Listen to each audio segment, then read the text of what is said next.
Boa noite, pessoal. Espero que esteja todo mundo bem, que estejam se cuidando. Hoje a gente vai dar prosseguimento à matéria.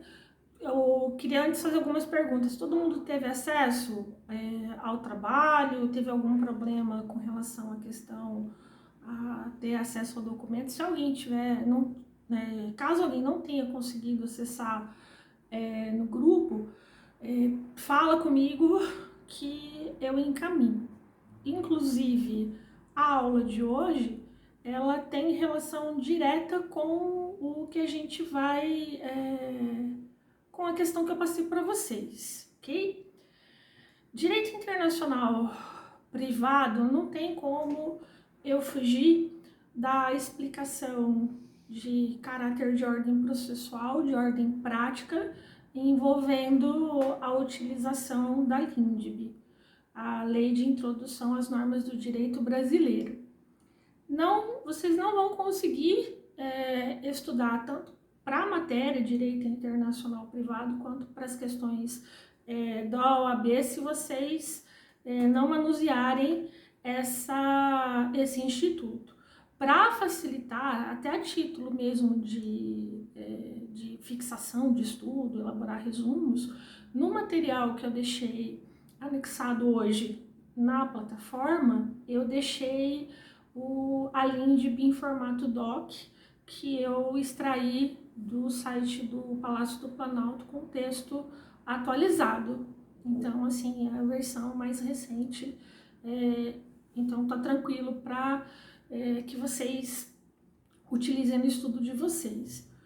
Hoje nós vamos conversar um pouquinho sobre os elementos de conexão e quais são eles, como eles são aplicados, quais são as situações específicas, as exceções, o que cai muito na prova da OAB. De antemão, já os alerto que eu tenho visto aqui, até da própria seleção das questões, tanto para a prova, nesse semestre quanto nos anteriores, estudem regime de bens e capacidade de sucessão. E mais uma, a parte de resolução de contratos. Essas três questões, com certeza, elas despencam na prova da OAB. Um dos principais elementos de conexão, quando a gente vai estar discutindo aqui um conflito de normas, que é exatamente o cerne da questão da disciplina de Direito Internacional Privado, eu tenho... eu vou parar a explicação um pouquinho para esperar o pessoal chegar, senão... Ok. Voltando, para que eu possa dar sequência aqui, o pessoal que chegou agora tenha noção do que eu estou discutindo. Na aula de hoje, como vocês vão verificar no material que está disponibilizado na plataforma, ela trata sobre a questão da aplicação da lei no espaço. Ou seja, eu vou começar a discutir com vocês quais são os elementos de conexão que são utilizados para a resolução de conflitos de leis envolvendo relações jurídicas de caráter privado que possuem uma conexão de caráter internacional. Ou seja, eu tenho uma norma jurídica interna em conflito com uma questão que ultrapassou os limites nacionais, uma questão internacional. O primeiro destes elementos de conexão que a nossa legislação utiliza é o critério do domicílio, ou lex domicílio. Tá? Ele vai ser aplicado aos conflitos de lei no espaço, a questão envolvendo o domicílio das partes. Espera aí, que 10-0 pro... Espera um pouquinho, que eu odeio PowerPoint, não é à toa. Tô reiniciando aqui. Ótimo, assim fica melhor. que é importante? A leitura do artigo 7º da LINDB. Vou esperar mais 2 minutos, o pessoal está entrando. E o entendimento do STJ a respeito da utilização do domicílio para resolução de conflitos. Quando vocês fizerem a leitura do artigo, vocês vão verificar que o domicílio da pessoa, ele vai ser responsável por determinar começo e o fim da personalidade, direito ao nome, a capacidade jurídica e os direitos de família. Eu acabei de falar aqui para vocês a reprodução literal do artigo 7º. Vocês vão relembrar, isso tudo bem que é matéria do início do curso, envolvendo direito civil parte geral. A gente fala aqui começo e o fim da personalidade. Começo com o nascimento com vida, que é aquele marco de alguns direitos, ainda que o nosso ordenamento civil tem aquela tratativa que trabalha em conjunto, a questão de delegar alguns direitos ao nascituro e promover outros em decorrência do nascimento. Aí a gente fala aqui do começo da personalidade e o fim da personalidade está ligado exatamente com o evento morte, com a cessação da vida biológica.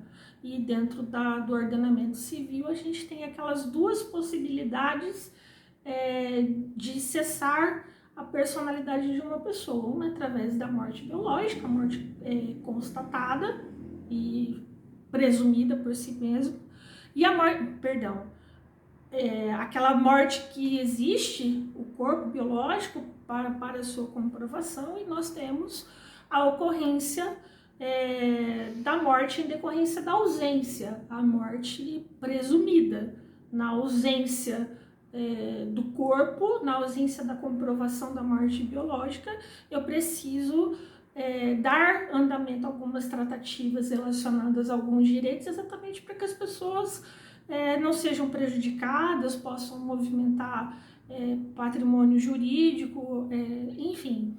E eu posso ter essa ocorrência de a pessoa era um estrangeiro, viajou, desapareceu, sumiu, eu tenho patrimônio no Brasil, e agora, o que eu faço? Qual que é a legislação que eu aplico? Essa pessoa era casada, não era casada, tem filhos, não tem filhos? Então eu preciso estar munido de algumas informações relacionadas à questão do domicílio, exatamente para que eu saiba como dar andamento. No material, o que eu fiz? Porque assim, para tornar até ele mais fácil direcionar o estudo de vocês. Cada slide vem de forma esmiuçada, domicílio. A LINDB vai trazer essa definição. Então, assim, se cair na prova questões envolvendo domicílio, se for uma prova porventura de consulta, enfim, aí a gente tem aqui N situações, a parte do domicílio ela vai aparecer mencionada no artigo 7º caput.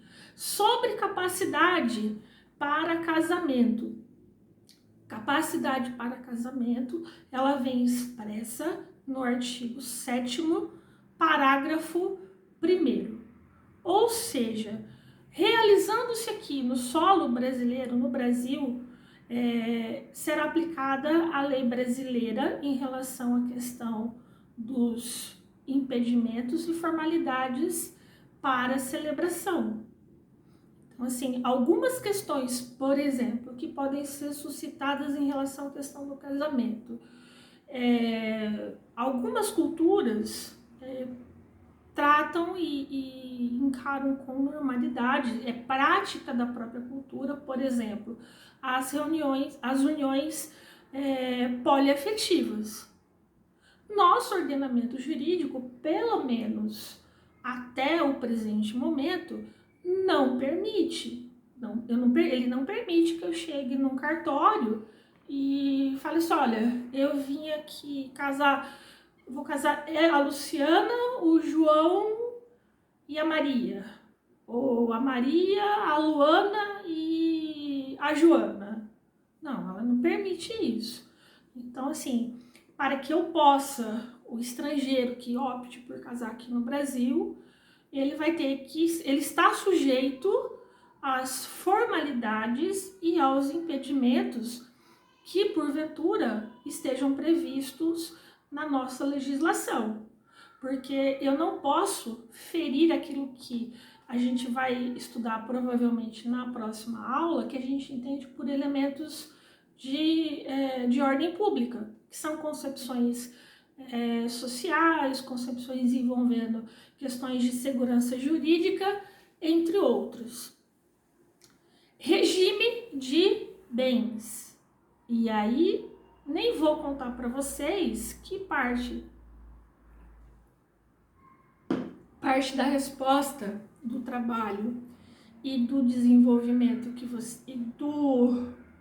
e da sequência que a gente vai desenvolver ao longo do próximo bimestre com a realização da audiência, ela vai transitar no artigo 7º, parágrafo 4º, que eu vou determinar qual é o juiz que tem competência para realizar a separação do casal, que eu mencionei, aquele casal de britânicos que casou, se eu não me engano eu utilizei a cidade de São Paulo como local de realização do casamento, e eles optam por se separar.